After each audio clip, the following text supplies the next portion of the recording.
ideal thing. Pragmatic means it shows us what is practical and what fits the reality as it changes around us.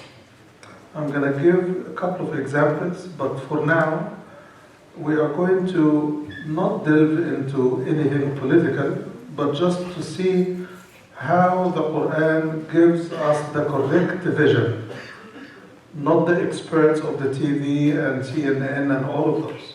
The Quran shows us the reality for what it is. And the example we're going to use today, the first example is going to be about Russia's invasion of Ukraine. Again, I'm not interested in the politics of it. I'm not interested in the strategic analysis of who wins, who loses. That's not my business. My business is, does the Quran have a say about what's going on? And what does the Quran teach us regarding what is going on? How does Allah look at what is going on? The only reason that Russia was able to invade Ukraine, not only reason, but one of the major reasons is it saw itself as more powerful than Ukraine and all of the allies or all allies that stand behind it. So Russia decided to invade and they feel impugned, which means secure. No consequences they perceive will influence them. So the first point that I want to draw everybody's attention is that even if you have the right to use force, use it wisely and use it only as needed. The Quran says, وَإِنْ عَاقَبْتُمْ فَعَاقِبُوا بِمِثْلِ مَا عُوقِبْتُمْ بِهِ. If you are going to return violence for violence to defend yourself, use it proportionately. Don't overdo it. It is very important. But the primary lesson in this regard is that without power, you can never defend yourself. Without power, you can never defend yourself, you can never defend your right, and you cannot claim to be a supporter for what is right and an enemy for what is wrong. You can't do that. So, what is in front of us now is a clear exhibit of what power could do. Whether for right or wrong, that's another issue. We Muslims are instructed not to use force to coerce, but to use it to defend our rights and the rights of the weak and the helpless. This is what the Quran says. وَمَا لَكُمْ لَا تُقَاتِلُونَ فِي سَبِيلِ اللَّهِ وَالْمُسْتَضْعَفِينَ مِنَ الرِّجَالِ وَالنِّسَاءِ وَالْوِلْدَانِ الَّذِينَ لَا يَجِدُونَ حِيلَةً وَلَا يَهْتَدُونَ سَبِيلًا. The helpless are the target that we look after and we use force to defend. This is a principle that should never be absent. So, about power and its necessity for defending the truth and what is right, the Quran uses the word قوة and بقوة in several places, about 6-8 places. But it is very important that we recognize that nothing that is taken with relaxation and ease pays off. Even your book, the Quran, if you take it lightly, it will never help you. Your study, if you don't take it seriously, it will never pay off for you. Your job, if you don't do a good, excellent job, it will never last for you. So what it is in this life that you could use without any need for any power? Nothing. Nothing. For your food to help you, your body has to be healthy, which means powerful. It has to be ready to digest and deal and absorb. So everything in life is based on certain level of force or power. So Allah subhanahu wa ta'ala tells Bani Israel in Surah Al-Baqarah, خُذُوا مَا آتَيْنَاكُمْ I want to hear it loud. Biquwwa. What is Allah giving the children of Israel then? He was sending them the Torah, telling them, take it with power, take it with all your strength. What does the Prophet ﷺ tell us about the Quran and the Sunnah? When he says, تَرَكْتُ فِيكُمْ مَا إِن تَمَسَّكْتُمْ بِهِمَا فَلَن تَضِلُّوا بَعْدِي أَبَدًا كِتَابَ اللَّهِ وَسُنَّتِي عَضُّوا عَلَيْهَا بِالنَّوَاجِزِ. Bite on the Quran, bite on the Sunnah with your canine teeth. You need to understand, without quwwah, nothing will stay where it belongs. Because everything is movable in this life. Everything is subject to change. So either life will change in your direction for your own interest, or it will be moved by others against your interest and for their interest. Looking back a little bit to the importance of power, and power is not only military equipment power. Power is primarily the power of your faith and the power of truth that you're holding on to, and you holding to what is right and defending nothing but what is right and what is just and what is peaceful and beneficial to most people, if not all of them. So these are the elements of power. One of the most important elements of power is the power of unity. And here I go back to the Soviet Union. The Soviet Union got fractured after the 1989, and it got fractured because they got defeated in Afghanistan. We all know that. So now they want to reclaim those fractured states. Why? Because they see that power is in unity. Unity brings resources. Unity brings the power of human resources, material resources, land resources. So it is important. So if the Soviet Union discovered that the Soviet Khilafah is very central to their power, why shouldn't we Muslims see it?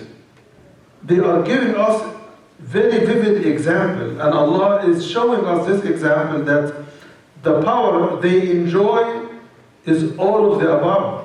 Manpower, ideas, the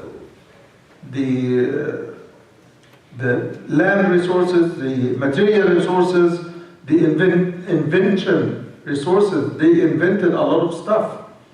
So our ummah, to talk about something like Palestine or Afghanistan or Iraq, Libya, Yemen, Syria, all of this is talk. What we need to do is to look for what are the elements that can give us enough protection against potential aggression.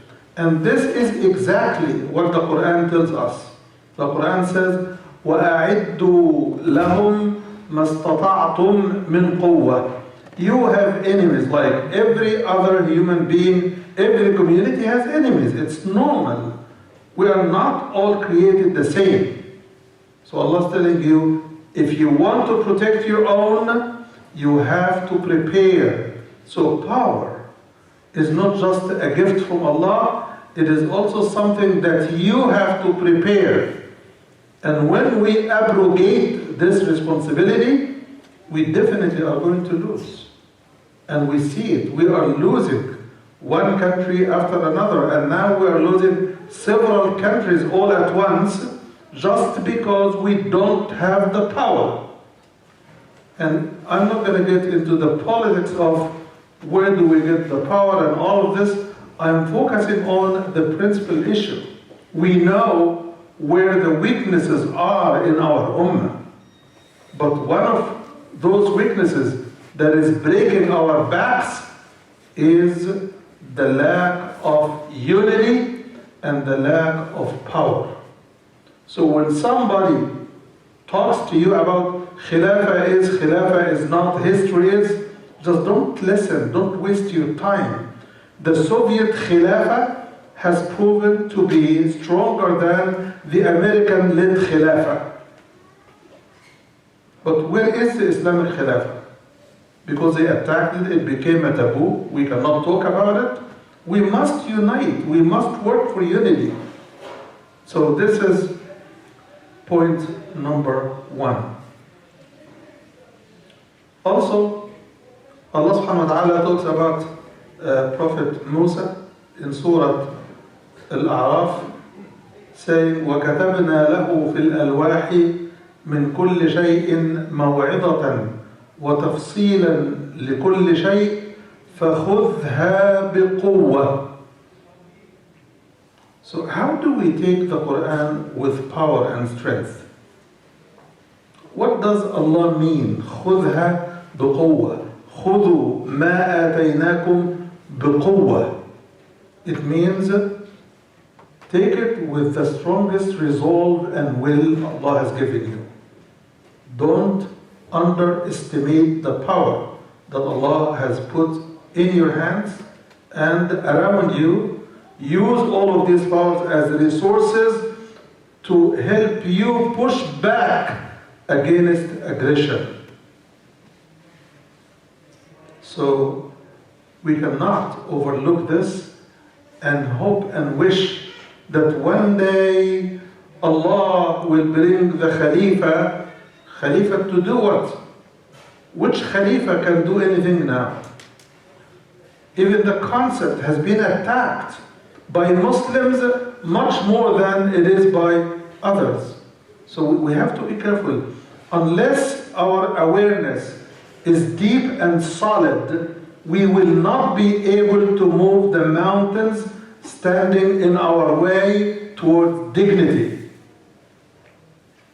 Dignity means that you're able to protect your women and children, to protect and preserve your resources, your land, to protect and preserve your borders, to protect and preserve your people, and your right to live free from occupation, colonialization, exploitation, and all of the Asians. We have to work for this. We cannot just pass one day like the other.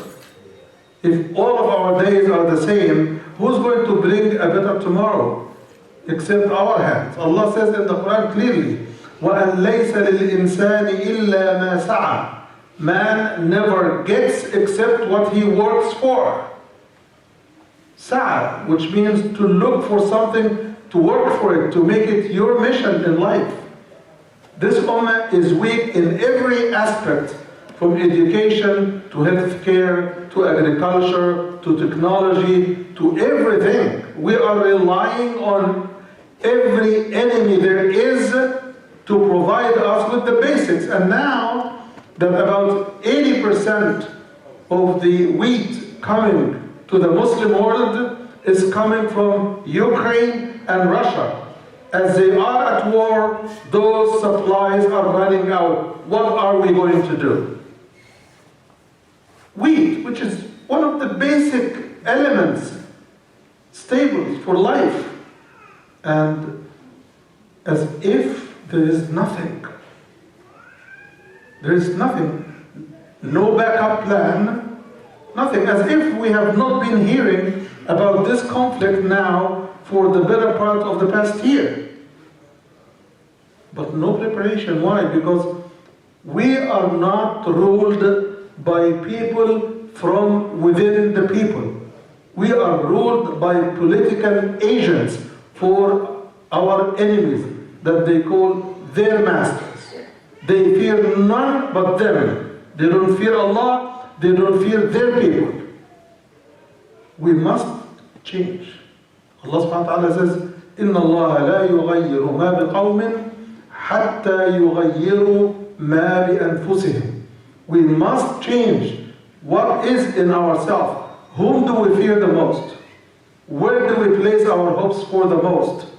What are we planning for tomorrow? Not just what are we dreaming for tomorrow. We have to plan. We have to work for tomorrow.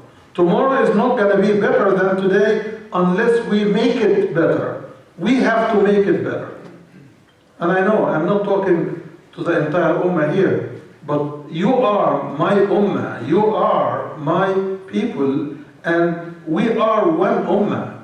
After all, awareness comes by us recognizing what is important, recognizing what is missing, and working together to bring to the fore all the power Allah has given us.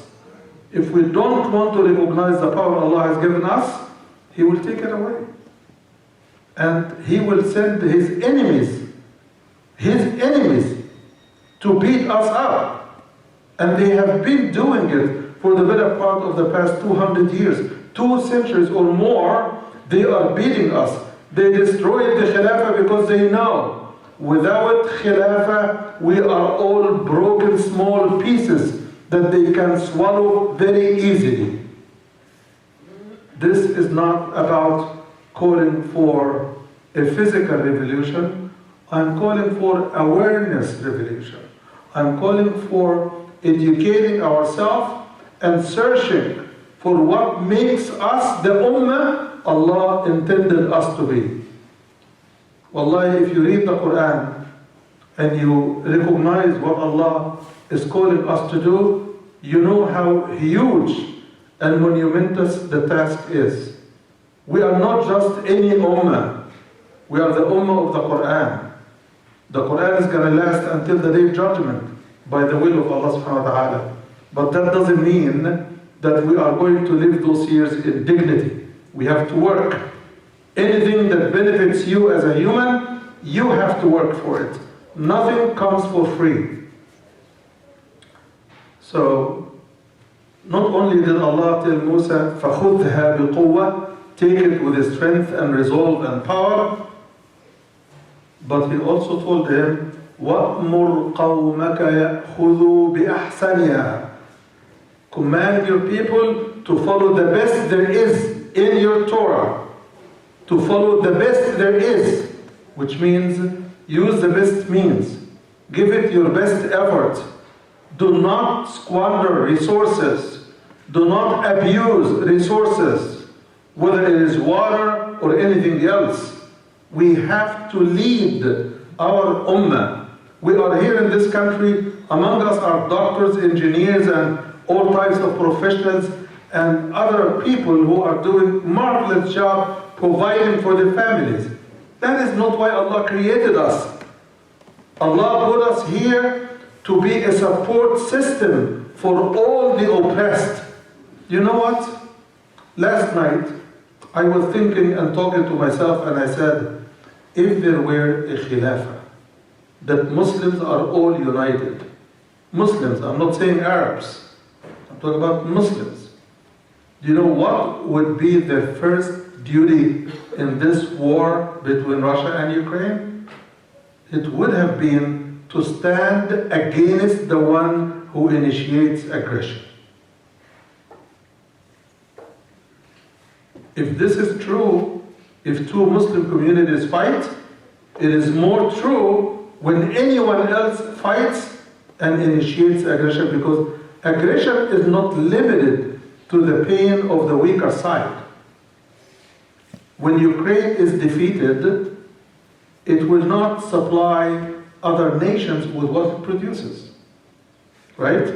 And it does have good technology and good resources.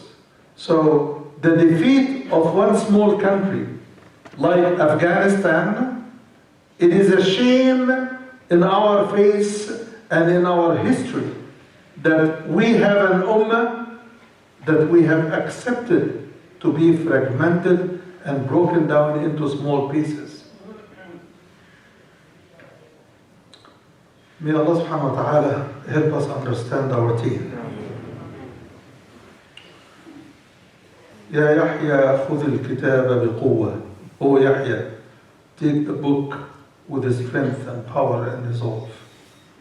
Dhul Qarnayn says, فَأَعِينُونِي بِقُوَّةٍ, help me with some power.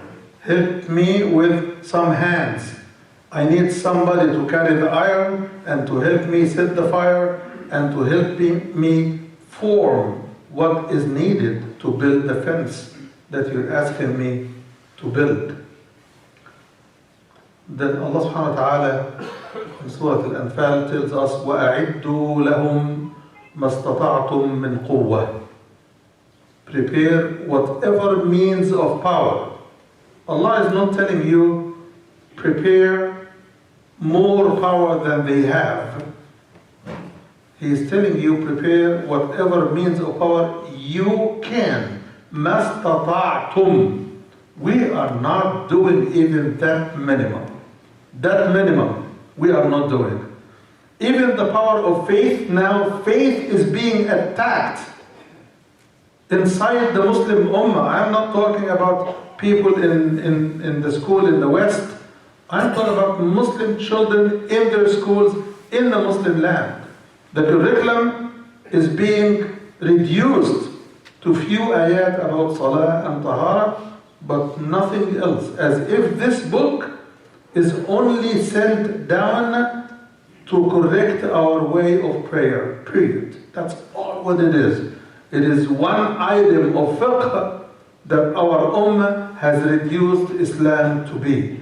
And they are doing it deliberately because they are afraid that their masters are going to do something to hurt them. It is on us. They could think any way they want.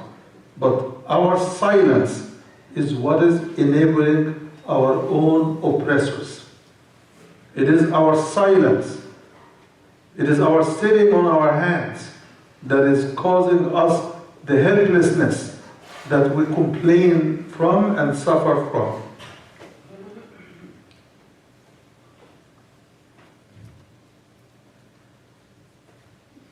On the other hand, we notice that America and the European Union and NATO have decided that they don't want to fight Russia. It's an amazing turn of events. But when it came to Afghanistan, we left 3/4 of the world to go to the deserts of Afghanistan, running after every cave, every walking thing. And finally, our nation steals $7 billion that could recover Afghanistan from the poverty and the death and the healthcare system that has crumbled and the education system that has crumbled. Everything has crumbled in Afghanistan in the past 20 years. But had Afghanistan been part of Russia, nobody could dare attack Afghanistan, right? Had we been an ummah that Afghanistan is part of, nobody could dare attack Afghanistan. You see the lesson here? So deliberately, the European Union and NATO and the United States, they decided that it is not wise to stand and use force. So they will support Ukraine with all the lip service, but nothing tangible to stand or to show for the power they claim to have. Which means what? This is what the Quran is telling us. If you're powerful, your back is not good for anybody to ride you. This is what it means. This is what it means. And we need this not only in our nations as Muslims, we need this concept to be true in our individual life, in our family life, in our pursuit of education, healthcare, and in our pursuit of our interests as a community. We need to approach everything بِأَحْسَنِهَا, to follow the best of what Allah has given us. I think I crossed my time today, sorry. But this issue is not finished. May Allah subhanahu wa ta'ala show us truth as truth and open our heart to follow it and to pursue it and to pursue it with power, zeal and strength.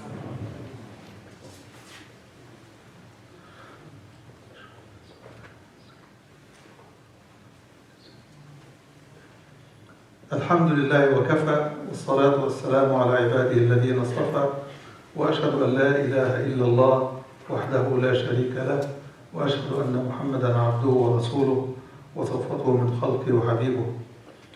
We always talk about Iraq, Afghanistan, Syria, Yemen, Libya, Palestine, and all the rest of the list. But none of these countries want us to talk about them. They need our standing on their behalf. If you cannot give them tangible help, at least voice their voice. Be the voice for the voiceless. Be the help for the helpless. Stand up, talk, write, move, be an active person. Don't waste your life without leaving some positive effect. I'm not hopeless even about my own generation, but I'm more hopeful that the next generation will heed the guidance of the Quran and turn it into power. The Quran is given to us as a gift. You could turn it into power that nobody could launch an attack against you. May Allah subhanahu wa ta'ala help us be the power He expects us to be. اللهم اهدنا فيمن هديت وعافنا فيمن عافيت وتولنا فيمن توليت وقنا واصرف عنا شر ما قضيت. اللهم اقسم لنا من خشيتك ما تحول به بيننا وبين معصيتك ومن طاعتك ما تبلغنا به جنتك ومن اليقين ما تهون به علينا مصائب الدنيا ومتعنا اللهم بأسماعنا وأبصارنا وقوتنا ما أحييتنا واجعله الوارث منا واجعل ثأرنا على من ظلمنا ولا تجعل مصيبتنا في ديننا ولا تجعل الدنيا أكبر همنا ولا مبلغ علمنا ولا إلى النار مصيرنا وإذا أردت بقومنا فتنة فنجنا منها مولانا غير خزايا ولا مفتونين ولا مبدلين ولا مغيرين. أقول قولي هذا وأستغفر الله لي ولكم فستذكرون ما أقول لكم وأفوض أمري إلى الله إن الله بصير بالعباد وأقم الصلاة.